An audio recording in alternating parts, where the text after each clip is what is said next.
What's going on, everybody? Mortem here, this time bringing you a look at Pathfinder Wrath of the Righteous' upcoming Gold Dragon update, which was recently announced by Owlcat Games, though I would say perhaps even slightly more noteworthy than that is the fact that this is in fact the final content update for the game that we'll be discussing. Literally, in the post they made about this one, they state in no uncertain terms that they have no more new mechanics planned or story content, anything like that. So while the game will continue to receive bug fixes and things, and they'll still be paying attention to bug reports as they come in, and may even work upon some quality of life updates, content-wise, this update will be sort of the finale for the game, which is big news when you've been covering it as long as I have. But with that said, let's actually dive into it and talk about what we can expect here. Now, right away, obviously, this focuses on the Gold Dragon Mythic Path, which had previously been somewhat underdeveloped, I would say, comparatively even to things like the Devil, which recently got its own update. So right away, we have updated visuals.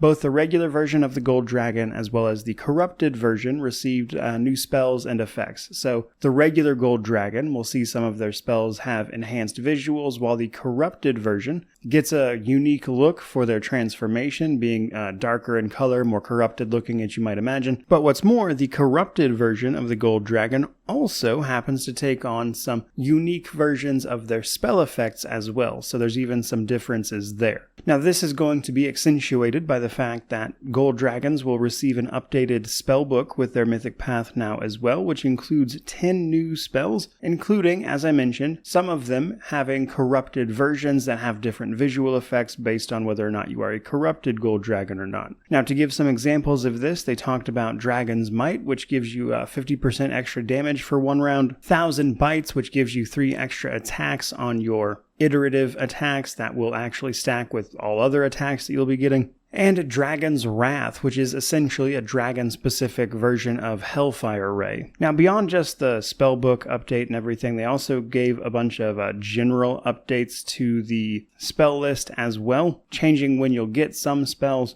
increasing damages and bonuses on a lot of them, reducing and removing cooldowns on things like the Dragon's Breath weapon, and perhaps most notably, or at least for the times it will be able to be used, your spells become empowered and maximized at Mythic level 10, which for the main game is a little underwhelming as you effectively have 2 fights left at that point. But for things like the game's roguelite mode or the DLC, Inevitable Excess, which takes place after that Mythic rank 10 as well, you could potentially see a lot of use out of that, which I thought was pretty interesting. Now, in addition to this, Gold Dragon also got a bunch of specific Mythic feats, largely aimed at improving Dragon Breath weapons.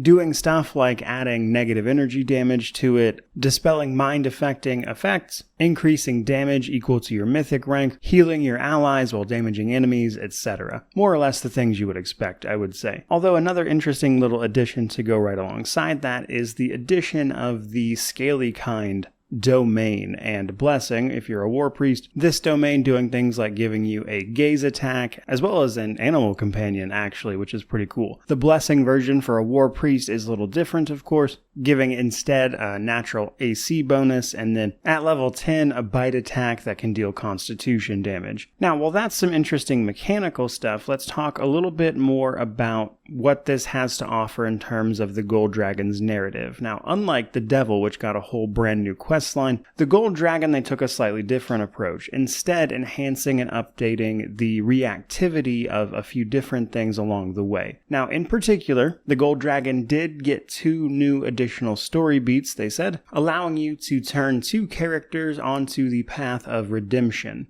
as is the want of an actual Gold Dragon. Now, the rest of the content is, again, more about reactivity, and this was done by adding 2 new deities to the game, the good and corrupted version of dragon gods, Apsu and Dahak. These deities, like many other of the deities that you can pick inside character creation, will then have a bunch of reactivity in the game, and some of that is actually exclusive to the Gold Dragon path. Though, of course, like any other deity, you will have access to these regardless of whether or not you're actively choosing to be a Gold Dragon. But much like a Lich who happens to worship or a Goth that has a lot of reactivity associated with it, you can kind of expect that same thing here. in order to provide a slightly smoother build up to the eventual transformation into a proper gold dragon. And then, last but not least, a small but important change. The corrupted version of the Gold Dragon has its alignment changed to Chaotic Evil, which is going to be important for classes who have any sort of alignment restriction. So certainly I would say a solid change overall, as it didn't really make sense for the corrupted version to still be considered good after the fact. But that's pretty much everything to know about this one, and this particular update has been described as imminent, so we'll be seeing this one very soon. But do keep in mind, of course, this update is just free. There's no DLC or purchase associated